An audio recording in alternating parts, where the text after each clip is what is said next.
Good morning students.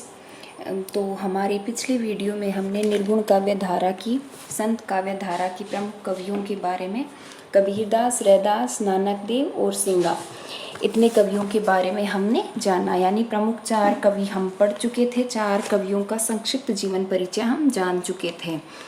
अब आगे सिंगा के बाद पहले कबीरदास, दूसरे रैदास, तीसरे नानक देव और चौथे सिंगा। अब जो अगले कवि हैं वो हैं दादू दयाल। दादू दयाल निर्गुण काव्य धारा की, संत काव्य धारा के प्रमुख कवि थे। कबीर की भांति दादू दयाल के जीवन काल के विषय में भी बड़ा मतभेद है। दादू पंथ के प्रवर्तक संत दादू दयाल धर्म सुधारक, समाज सुधारक और रहस्यवादी कवि थे। यह तो सर्वमान्य है कि उनका जन्म अहमदाबाद में हुआ था, परंतु उनके जन्म काल के संबंध में विद्वानों के अलग अलग विचार हैं। परशुराम चतुर्वेदी, रामचंद्र शुक्ल और डॉक्टर बर्थवाल, इन तीनों विद्वानों के अनुसार उनका जन्म 1544 ईस्वी में यानी 1544 ईस्वी में हुआ था। डॉक्टर राम कुमार वर्मा का मानना है कि वो 1601 ईस्वी में आविर्भात हुए थे, लेकिन यहाँ पर बर्थवाल, आचार्य रामचंद्र शुक्ल और परशुराम चतुर्वेदी जी का जो मत है वो अधिक मान्य है। कुछ विद्वानों का मत है कि दादू दयाल एक ब्राह्मण के पालित पुत्र थे, तो डॉक्टर बर्थवाल ने उन्हें गुजराती ब्राह्मण कहा है। दादू दयाल ने भी कबीर की भांति पर्याप्त देशाटन या भ्रमण किया था। देश भ्रमण के पश्चात उन्होंने सन 1573 ईस्वी में सांभर राजस्थान सांभर में निवास करने का निश्चय किया। यहाँ पर वे नियमित रूप से श्रद्धालुओं के साथ निर्गुण ब्रह्म की उपासना करते थे। उनके विचारों से प्रभावित होकर उनके शिष्यों, अनुयायियों की संख्या बढ़ती गई। इसी समय उन्होंने एक अलग पंथ की स्थापना के संबंध में विचार प्रकट किया।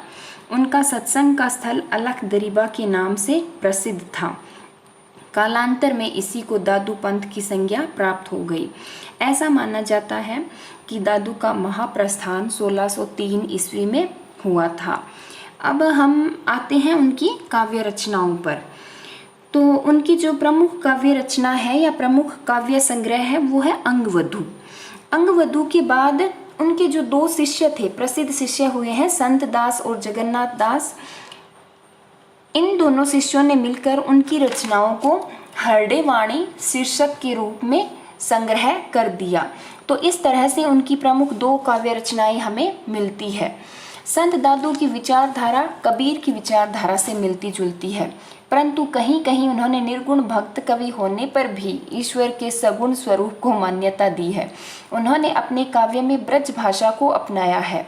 उसमें राजस्थानी और खड़ी बोली के शब्दों का मिश्रण भी मिलता है, परंतु उनकी भाषा कबीर की अपेक्षा अधिक सरल और बोधगम्य है। उनकी काव्य भाषा ओज और गांभीर्य दोनों गुणों से संपन्न है। तो इस तरह से दादू दयाल का जन्म 1544 ईस्वी में अहमदाबाद में हुआ था और उनकी मृत्यु 1603 ईस्वी में हुई थी। इन्होंने दादू पंथ नामक संप्रदाय चलाया था और इनका जो प्रमुख सत्संग का स्थल है वह अलख दरीबा के नाम से जाना जाता था। इनकी मृत्यु नारायणा में हुई थी। नारायणा जयपुर में है, वहाँ पर इनकी मृत्यु हुई थी। और इनकी जो 2 प्रमुख रचनाएं हैं वो है अंगवधू और हरडे वाणी।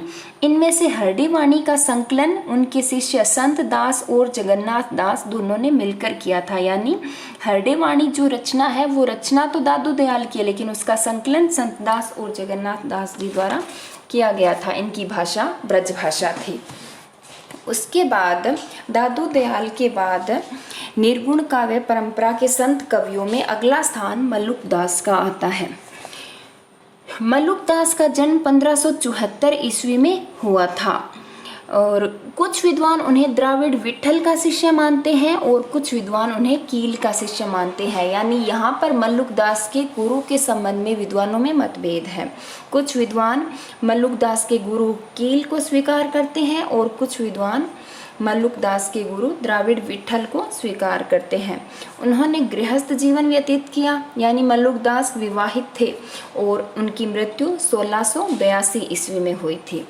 मल्लुक दास जी के प्रामाणिक ग्रंथ हैं, यानी इनकी प्रामाणिक काव्य रचनाएं हैं, वो हैं ज्ञान बोध, रतन खान, भक्तवच्छावली, भक्ति विवेक, ज्ञान परोक्षी, बार है खड़ी, रामावतार लीला, ब्रज लीला, ध्रुव चरित, विभव विभूति, सुख सागर, शब्द और स्फुट पद। उनकी रचनाओं में ज्ञान, योग, निर्गुण भक्ति आदि के साथ साथ सगुण ब्रह्म का भी चित्रण हुआ है। उनकी रचनाओं में ज्ञान बोध सर्वाधिक महत्वपूर्ण है। काव्य भाषा की दृष्टि से मल्लुकदास की रचनाओं को दो वर्गों में बांट सकते हैं, एक अवधी और दूसरा ब्रज भाषा।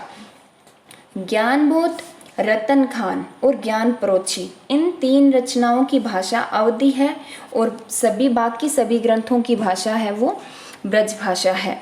तो इस तरह से मल्लुकदास का जन्म 1574 में हुआ, इनकी मृत्यु 1682 में हुई और इनकी रचनाएं ज्ञानबोध, रतन खान, भक्तवच्छावली, भक्ति विवेक, ज्ञान परोक्षी, बार है खड़ी, रामावतार लीला, ब्रज लीला, ध्रुव चरित, विभव विभूति, सुख सागर, शब्द और स्फुट पद, ये इनकी रचनाएं हैं। उसके बाद स्थान आता है निर्गुण काव्य धारा की संत काव्य परंपरा के अंदर अगला जो स्थान आता है वो है सुंदरदास का। संत सुंदरदास जी का जन्म सन 1596 ईस्वी में जयपुर राज्य की राजधानी दौसा में हुआ था। वे दादू दयाल के शिष्य के रूप में विख्यात है, यानी संत सुंदरदास के गुरु दादू दयाल थे, जो कि प्रमुख संत कवि थे। 6 वर्ष की अल्पायु में ही वो संत दादू के शिष्य बन गए थे। 11 वर्ष की अवस्था में उन्होंने संत जगजीवन तथा संत रज्जब के साथ काशी की यात्रा कर ली थी। सुंदरदास बड़े ही प्रतिभा संपन्न कवि और साधक थे। उन्होंने काशी नगरी में दीर्घ काल तक निवास किया। उनका देहांत 1689 ईस्वी में सांगानेर यानी जयपुर में हो गया। इनकी रचनाएं हैं, इनके बारे में कहा जाता है कि सुंदरदास जी ने 42 ग्रंथों की रचना की थी, परंतु उनमें से उनकी 2 ही रचनाएं अधिक प्रसिद्ध हैं, वो हैं ज्ञान समुद्र और सुंदर विलास। निर्गुण संत कवियों में सुंदरदास सर्वाधिक शिक्षित कवि थे। उन्हें व्यर्थ की तुकबंदी और ऊटपटांग भाषा कविता में स्वीकार नहीं थी।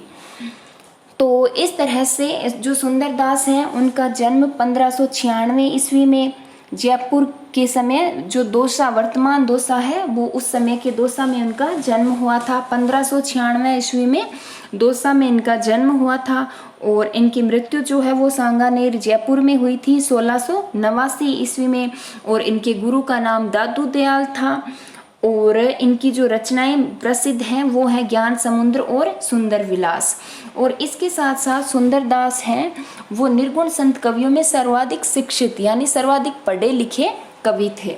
तो इस तरह से अब ये हमारी जो निर्गुण काव्य धारा की संत काव्य परंपरा है उसके ये प्रमुख कवि हैं जिनके बारे में हमने जान लिया। पहले कबीरदास, दूसरे रैदास, तीसरे नानक देव, आगे सींगा, दादू दयाल, मल्लुकदास और सुंदरदास। ये हमारी निर्गुण काव्य परंपरा के प्रमुख कवि हैं जिनके बारे में हमने, जिनके जन्म के बारे में, मृत्यु के बारे में, उनकी काव्य रचनाओं के बारे में हमने इस वीडियो में जाना। अब हम अपनी अगली वीडियो में सूफी काव्य परंपरा के बारे में पढ़ेंगे। सूफी काव्य परंपरा यानी सूफी काव्य धारा या प्रेम आश्रयी काव्य धारा के जो प्रमुख कवि थे उनके जीवन के बारे में संक्षेप में जानेंगे।